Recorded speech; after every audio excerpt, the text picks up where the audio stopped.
It was July 22, 1991. Two cops named Robert Routh and Rolf Muller were driving around close to the end of their shift. It had been a quiet day so far, but things were about to get strange. Very, very strange. It was around 11:30 p.m. with only another 30 minutes left until they could clock off, when suddenly a half-naked man ran out into the street. His face was the picture of intense fear as he waved them down. Attached to his left wrist was a pair of handcuffs. Their first thought was that this was some kind of freak who was out of his mind on drugs or alcohol, but that was far from being the case. They tried to calm him down and also attempted to remove the handcuffs with their own set of keys. The guy told them in tremulous tones that some crazed man had just kept him as a prisoner in an apartment. The cops didn't think much of it at the time, but followed the guy to 924 North 25th Street. They were hoping things could soon be resolved, and so wouldn't have to do paperwork. What they didn't know was they were about to meet one of the criminals of the century. Both their names were someday going to go into the history books, not to mention play a starring role in an Infographics show video. When they got to apartment 213, they did actually become suspicious. The building was known for being a low-rent type of place, so why did this apartment have expensive double locks and a modern alarm system? As they pounded on the door, they also agreed that there was a smell of decaying flesh in the air.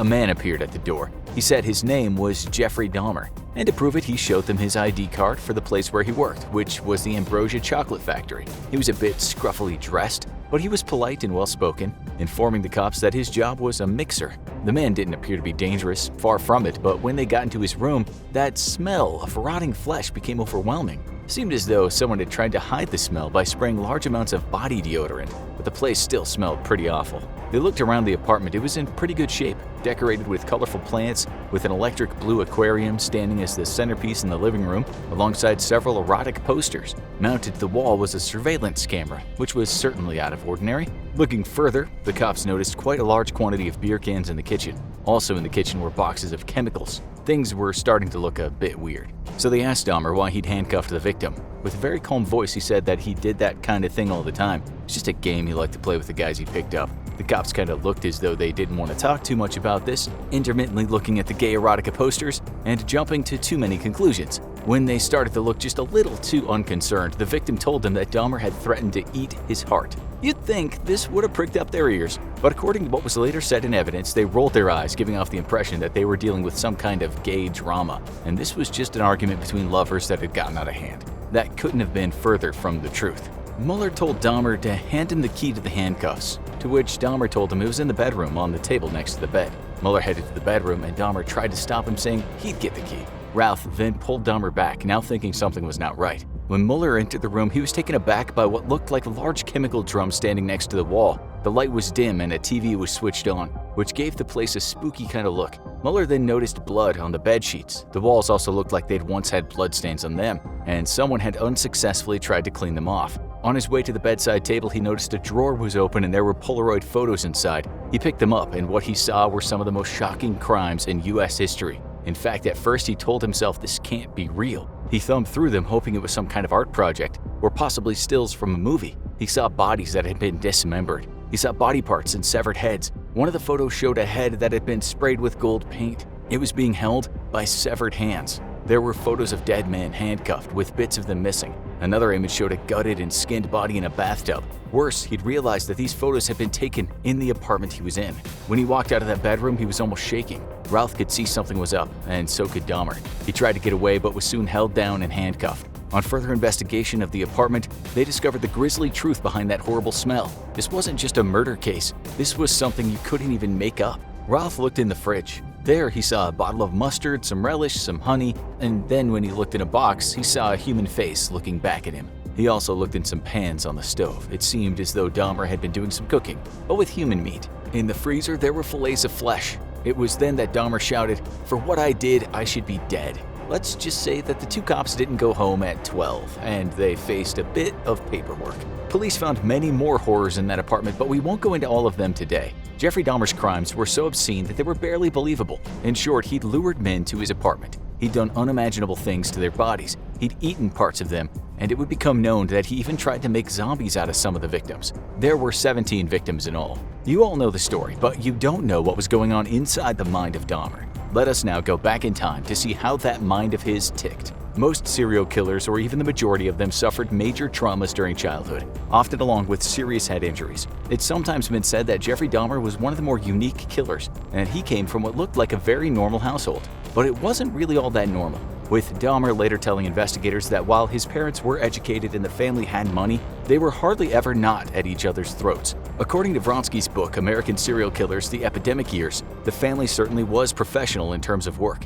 Dahmer's father was a research chemist, and his mother was a teletype machine instructor. But then she got pregnant, and after Jeff was born, she seemed to suffer a very severe form of postnatal depression. She became so anxious, so depressed, that she would stay in bed for days. According to her husband Lionel, her legs would lock tightly in place, her whole body would begin to tremble, her jaw would jerk and take on a similarly frightening rigidity, her eyes would bulge like a frightened animal, and she would begin to salivate, literally frothing at the mouth. But get this, Lionel admitted that when he was a kid, he also had fantasies about murder, saying that he could understand the origins of his son's perverse behavior. His mother was sick, very sick, and his father, it seems, was a little on the unique or dark side. The two never got along, with Dahmer growing up watching them fight, and on one occasion, his mother taking a knife to his father. It got so bad that Dahmer's teachers got involved, saying this kid is being neglected at home.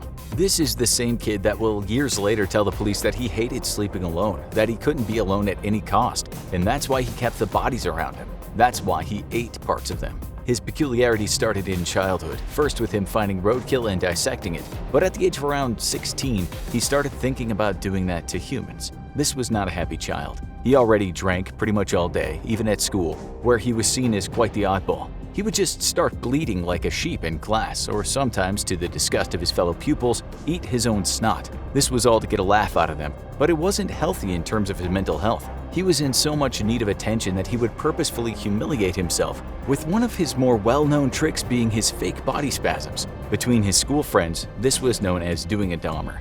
But he also had his funny moments, which got him some kudos from others. One time he phoned the White House and convinced the receptionist that he was a person who should be listened to. He didn't quite get President Jimmy Carter on the phone, but he got the next best thing, Vice President Walter Mondale. He then managed to get Mondale to give him and his classmates a tour of the White House. By the time he finished high school, he'd been picked up by the cops on a few occasions. It was usually for public drunkenness, although at least once for indecent exposure. He was a troubled boy, but no one really saw just how troubled. After high school, he became pretty much alone because he had never really made any close friends. Alone and with his parents now divorced, Dahmer was preparing himself for something far worse than any prank. He picked up an 18-year-old hitchhiker named Stephen Mark Hicks, who was on his way to a rock concert. Dahmer, who at this age was aware he was homosexual, said he was attracted to the guy, especially as Hicks was walking bare-chested. Dahmer later told the police this: "I'd been having, for a couple of years before that, fantasies of meeting a good-looking hitchhiker and sexually enjoying him. I asked him if he wanted to go back and smoke some pot, and he said, 'Oh yeah.' They went back and smoked and drank some beers. Dahmer said he hadn't actually planned to kill him, but since he was attracted to him and from the conversation he knew the guy wasn't gay, he wondered how he might get him to stay with him. Remember that abandonment was Dahmer's biggest fear. In his own words, he said, "I didn't know how else to keep him there other than to get the barbell and to hit him over the head, which I did. Then I strangled him with the same barbell." In an interview between Dahmer and the man said to have invented serial killer profiling, Robert Ressler, he explained how he felt after his first murder. He said, "I was frightened at what I had done." He told Ressler that the sight of the body aroused him sexually. Not only that, when he dissected the body and bagged bits of it, this aroused him to the point of orgasm. What is shocking is that Jeffrey Dahmer could have easily been arrested after this first crime. When he was driving down the road with the body in several bags, the cops pulled him over. They shined a light in the back of the car and asked him what all the bags were for. He told them it was just garbage. He later told Ressler they believed it, even though there's a smell. He admitted that he felt incredibly nervous during this traffic stop. Still, this was a young man that seemed to go from being hesitant to kill to being seemingly fine chopping up a dead body. He took the bags back home after the stop and took off the head for the purpose of more arousal. He later tried university, but his boozing got the better of him. He then tried the army, and again, due to his heavy drinking, it didn't work out. He returned to Ohio, and while he dug up the remains of Hicks and smashed his bones to ashes, he wouldn't go near another dead body for years. What exactly made him kill again? There's no easy answer, but it seems Dahmer did try and suppress the urge to kill. He would sometimes drug people he met and not kill them, but those people would always leave at some point. He even tried to inject chemicals into the brains of people he'd drugged because he wanted a kind of zombie-like presence next to him that wouldn't complain, wouldn't leave, and wouldn't rot. These Frankenstein experiments, of course, didn't work and should have led to his arrest after one guy woke up and escaped in a haze. The cops actually helped bring him back to Dahmer's place, where he was subsequently murdered. If you want to understand more about how this maniac thought, you need to know what movie was queued in his VCR player when his last victim, the survivor, arrived at his apartment. It was The Exorcist III, a film that Dahmer played for many of his guests. While the movie was playing, Dahmer would chant things under his breath and at some point look as though he was in a kind of trance. When the cops arrested him, they asked him about the movie and why he liked it so much. This is what the police report said. He felt evil and thoroughly corrupted body and soul because of the horrible crimes he had committed against people. Every time he would try to overcome his feelings of wanting to kill and dismember people, they would haunt him and overcome him, almost like an addiction. It was that addiction, that craving, that made him think he must be possessed by the devil, the police report said. Because of that, he watched The Exorcist III almost on a weekly basis. He told cops he could relate to the devil because he believed that his own life on this earth was condemned. He could relate to any character that was possessed and full of evil thoughts. The police wrote, he felt that his life was driven by evil. It gets even weirder when you hear what that survivor said in court. He said when Dahmer was on top of him and told him he was going to eat his heart, he saw his face transform into what looked like the devil. Thankfully, the victim managed to later punch Dahmer in the face, make a run for it, and find those passing cops. Dahmer confessed to his crimes and could almost explain in detail each murder, where it happened, and what he had done to the body. He told police that his family life hadn't been bad in terms of him being abused, but he said that his mother's mental illness had played a part in his downfall. He was told as a kid that she became that way after she had him, so his immature brain took it to mean that it was his fault she spent days in bed and had vicious seizures. He said it was around the age of 17 that he started having issues with abandonment, which was the same time he started having murder fantasies. Dissecting animals was one thing, but what he really wanted to do was to do it to a human. He said it was only because he could satisfy his urges with animals that he hadn't killed earlier. Even after he left the army and went to live with his grandmother, the urges to kill were always there. It took him a few years to go through with the act. He went to church with his grandmother, saying he tried so hard to walk the straight and narrow, but all the time he was just thinking about dominating someone and keeping them. Still, it seems that for about 9 years he killed no one. He went to church and he helped his grandmother. It was all a facade though. Part of him just couldn't be suppressed. He was arrested for exposing himself to strangers in 1986 and ordered to have a psychiatric evaluation. It seems the doctor was aware of what Dahmer might become, writing that he was a sociopath, and if he doesn't get help, his deviant behavior will continue, if not get worse. He wrote that without treatment, his substance abuse would get worse, and so would his sadistic tendencies. In another report, he said Dahmer had schizoid personality disorder, adding, "He is definitely spooky." 1 year later, Dahmer killed his second victim. He stored the body in his grandmother's cellar, keeping it there while people came over for Thanksgiving. It was after this second murder that he learned how boiling heads and certain substances made everything go mushy, and this was one way to dispose of people bit by bit. Believe it or not, Dahmer was arrested again, but his worst crimes were still not known. He drugged a young man and the guy ended up in the hospital. After that, the psychiatrist wrote that Dahmer was a very psychologically problemed man. He said Dahmer was in urgent need of long-term psychological treatment. Another expert said Dahmer's behavior pointed to something very serious and that he was seriously disturbed, impulsive, and dangerous. But these warnings, it seems, went unheeded. Dahmer killed again and again and did things beyond any normal person's understanding. When he met Anthony Sears, he said he fell in love and never wanted Sears to leave. It was Easter Monday when he drugged and strangled him. After Dahmer ate breakfast with his grandmother and waved her off to church, he returned to the body.